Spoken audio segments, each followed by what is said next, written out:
कर्मों की गूंज दूर दूर तक सुनाई देती है, इसलिए सोच समझकर कर्म करें।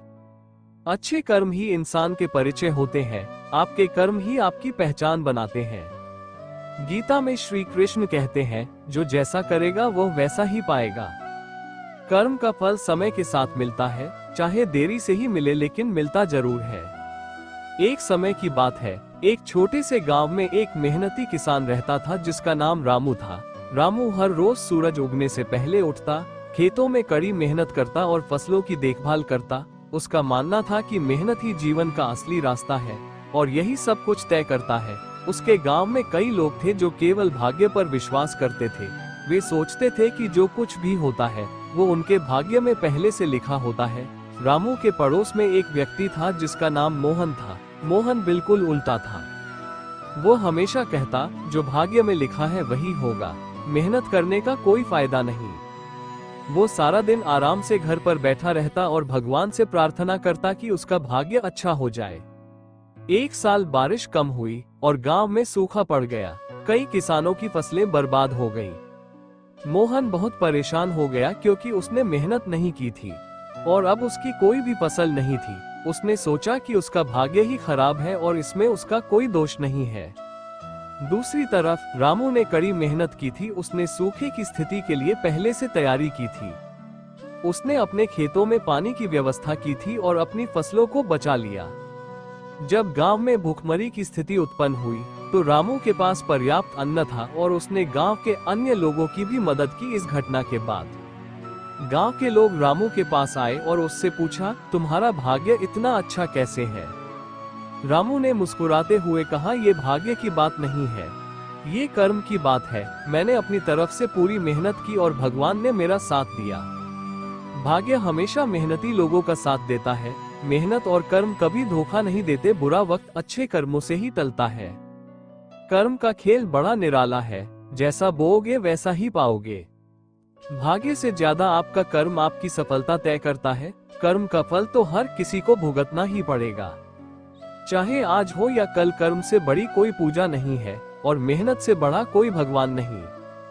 कर्म ही इंसान को महान बनाता है, भाग्य नहीं। जीवन में सफलता उन्हीं को मिलती है जो कर्म करने से पीछे नहीं हटते। आपके आज के कर्म ही आपके आने वाला भविष्य तय करते हैं। यदि तुम परेशान हो तो अपनी खोखली कल्पनाओं के कारण, इसमें ईश्वर का कोई दोष नहीं है। वो परमपिता है, किसी जीवधारी के साथ कोई भेदभाव नहीं करता। हमें अपनी कल्पनात्मक दुनिया से निकलकर सच्चाई में जीना होगा। हमारे धर्म ग्रंथों में कर्म के महत्व पर गहराई से चर्चा की गई है। हमारे जीवन में जो भी कुछ घटित होता है उसका सीधा संबंध हमारे कर्मों से होता है। कर्म का फल भोगना ही पड़ता है। ये कहावत ये दोहराती है कि हमारे द्वारा किए गए कर्म व्यर्थ नहीं जाते। समय चाहे जितना भी लगे, उनका परिणाम अवश्य मिलता है। इसलिए हमेशा अच्छे कर्म करें, क्योंकि यही कर्म ही आपके जीवन की दिशा और दशा तय करती है। बुरे कर्म छुपाए नहीं छुपते और अच्छे कर्म व्यर्थ नहीं जाते। कर्म और विश्वास के मेल से हर कठिनाई को पार किया जा सकता है। सिर्फ सोचने से कुछ नहीं होगा। कर्म का फल तुरंत ना मिले तो निराश ना हो, प्रकृति कभी हिसाब भूलती नहीं। कर्म ही जीवन की सबसे बड़ी सच्चाई है, उसे ईमानदारी से निभाएं। जीवन एक चक्र की तरह है। संसार कर्म भूमि है, हर इंसान कर्म करने के लिए बाध्य है। जो कर्म इस जीवन में फल नहीं देते, वे कर्म बंधन के रूप में अगले जन्म में आते हैं। कर्म से ही भाग्य बनता है। अच्छे कर्म करने से भाग्य अच्छा बनता है और बुरे कर्म करने से भाग्य बुरा बनता है। कर्म किए बिना हम एक पल भी नहीं रह सकते। कई कर्मों को हम करते हैं, कई तो बिना किए ही हुए जा रहे हैं। सहने वाला जब अत्याचार सहकर भी मुस्कुरा रहा हो तो उस इंसान का बदला भगवान लेते हैं। खुद को कमजोर और हारा हुआ समझना जीवन का सबसे बड़ा पाप है। माँ बाप भले ही पढ़े लिखे हो या ना हो, संसार का दुर्लभ ज्ञान हमें माँ बाप से ही प्राप्त होता है। आपका शांत एवं स्थिर दिमाग आपके जीवन की हर जंग का ब्रह्मास्त्र है। जिद, गुस्सा, गलती, लालच और अपमान खर्राटों की तरह होते हैं। जो दूसरे करे तो चुभते हैं और स्वयं करे तो एहसास तक नहीं होता। इंसान कर्म करने में मनमानी तो कर सकता है, परंतु फल भोगने में नहीं। ये दो चीजें हमारा परिचय देती हैं। हमारा धैर्य जब हमारे पास कुछ भी नहीं हो, और हमारा व्यवहार जब हमारे पास सब कुछ हो, कोई हमारा बुरा करे, यह उसका कर्म है। लेकिन हम किसी का बुरा ना करें, ये हमारा धर्म है। इस सत्य को तो तुम पहले से ही जानते थे, पर ये तुम्हारी भावनाएं तुम्हें गलत दिशा पर ले गई। अपने बच्चों को आज से ही गीता पढ़ाएं, ताकि भविष्य में किसी कोर्ट में गीता पर हाथ रखकर कसम ना खानी पड़े। संस्कार ही अपराध रोक सकते हैं, प्रशासन नहीं। जो अच्छा लगे उसे ग्रहण करो, और जो बुरा लगे उसका त्याग करो, फिर चाहे वो विचार हो, कर्म हो या मनुष्य। अगर साफ नीयत से मांगा जाए तो ईश्वर नसीब से बढ़कर देते हैं। जो इंद्रियों को नियंत्रित नहीं करते, उनके लिए वो शत्रु के समान कार्य करता है। अपनी पीड़ा के लिए संसार को दोष मत दीजिए, अपने मन को समझाइए, क्योंकि तुम्हारे मन का परिवर्तन ही तुम्हारे दुखों का अंत है। यदि तुम्हारे अंदर खुद को परिवर्तन करने की ताकत नहीं है, तो तुम्हारा कोई अधिकार नहीं है कि तुम भगवान को या भाग्य को दोष दो। सबकी नकल की जा सकती है, लेकिन चरित्र, व्यवहार, संस्कार और ज्ञान की नकल नहीं हो सकती।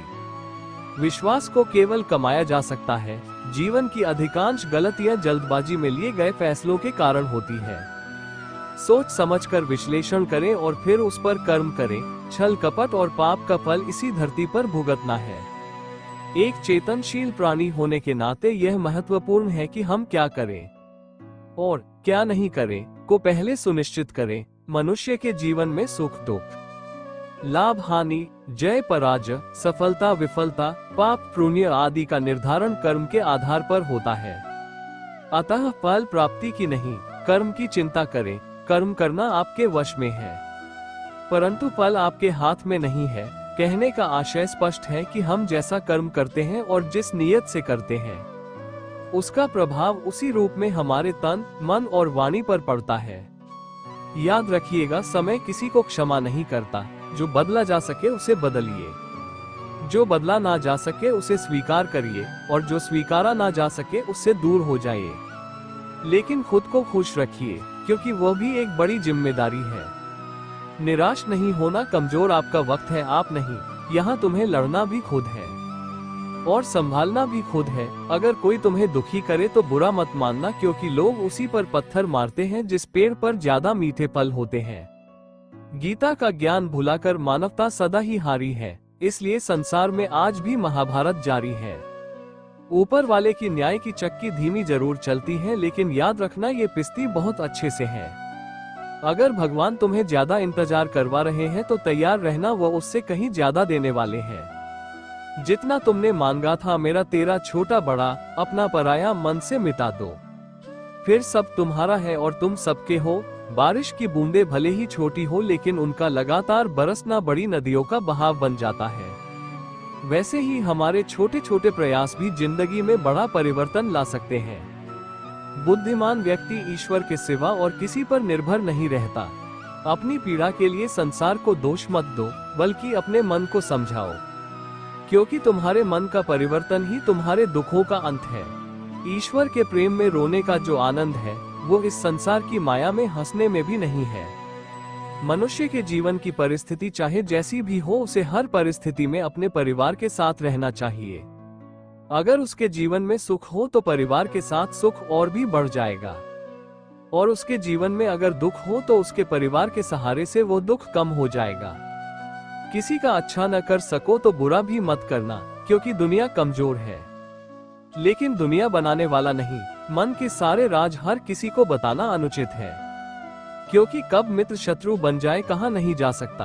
किसी भी व्यक्ति से ज्यादा लगाव हानिकारक है, क्योंकि लगाव उम्मीद की ओर ले जाता है और उम्मीद दुख का कारण बनती है।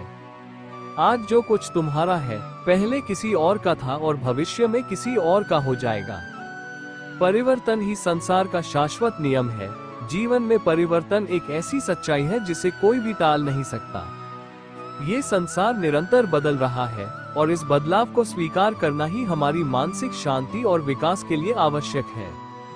परिवर्तन का ये नियम केवल प्रकृति, समाज और रिश्तों में ही नहीं दिखाई देता है, बल्कि यह हर एक जीव और वस्तु पर लागू होता है। परिवर्तन के बिना विकास संभव नहीं है, और जो अपने विचारों को नहीं बदल सकता वो कुछ भी नहीं बदल सकता। हर परिवर्तन की शुरुआत छोटे छोटे कदमों से होती है। यदि आप अपने वर्तमान को बदलना चाहते हैं तो अपने भविष्य की कल्पना करें और उसी के अनुसार कदम बढ़ाएं। जो परिवर्तन को स्वीकार नहीं करता वो जीवन में स्थिर हो जाता है। आज जो आपका है वो कल किसी और का था, इसलिए संपत्ति और अधिकार पर अहंकार करना व्यर्थ है। परिवर्तन ही जीवन है, जो इसे अपनाया वही खुश रहता है। प्राचीन समय की बात है, एक राजा अपने राज्य में बहुत सुखी और समृद्ध था। वो अपने भव्य महल में रहता था। उसके पास असंख्य धन संपत्ति और नौकर चाकर थे, फिर भी वह हमेशा चिंतित रहता था। उसे डर था कि उसकी सारी संपत्ति और शक्ति उससे छीन सकती है। एक दिन राजा ने एक संत को अपने महल में बुलाया और पूछा, मेरे पास इतना सब कुछ होते हुए भी मैं खुश क्यों नहीं? मुझे शांति चाहिए। संत ने मुस्कुराते हुए राजा से कहा, हे राजन, ये संसार परिवर्तनशील है। जो आज आपका है वो कल किसी और का हो जाएगा। जो आया है वो एक दिन जाएगा। इस सच्चाई को स्वीकार कर लो और सदा आनंदित रहो। राजा ने उत्तर दिया, मैं इसे कैसे स्वीकार करूं? संत ने राजा को एक अंगूठी दी और कहा, इस पर लिखा है, ये समय भी जाएगा। जब भी तुम्हें अहंकार हो या दुख हो, इसे पढ़ लेना। कुछ दिनों बाद राजा के राज्य पर शत्रु ने आक्रमण कर दिया। राजा का अधिकांश धन संपत्ति और राज्य छीन गया। दुखी राजा ने संत के द्वारा दी हुई अंगूठी देखी और लिखी बातें पढ़ी। ये समय भी बीत जाएगा। उसे हिम्मत मिली और उसने फिर से अपनी शक्ति संगठित की। कुछ वर्षों बाद राजा ने अपना राज्य वापस पा लिया। एक बार फिर उसने वही वाक्य पढ़ा और वह समझ गया कि सुख, समृद्धि और दुख दोनों ही अस्थायी है। इस प्रकार राजा को समझ में आ गया कि परिवर्तन ही संसार का नियम है और हर परिस्थिति में शांत रहना चाहिए। परिवर्तन हमें अपने जीवन के ठहराव से बाहर निकलता है। ये हमें नई संभावनाओं को देखने और अपने कौशल को सुधारने का मौका देता है। दुख और संघर्ष हमें ये सिखाते हैं कि हम कठिनाइयों का सामना कैसे करें और अपने चरित्र को मजबूत कैसे बनाएं। संपत्ति का मोह त्यागना, जो आज हमारा है वो कल किसी और का होगा। इस बात को समझने से हम सभी लोग अहंकार और दुख से बच सकते हैं। हमें पुरानी आदतों को छोड़ने और बेहतर जीवन जीने का अवसर देता है। परिवर्तन संसार का अटल नियम है। इसे अपनाकर हम अपने जीवन को अधिक सरल, सुखद और उद्देश्यपूर्ण बना सकते हैं। जब भी हम परिवर्तन को रोकने की कोशिश करते हैं, तब संघर्ष और तनाव बढ़ता है। इसीलिए परिवर्तन को गले लगाएं और जीवन के हर पल का आनंद लीजिए।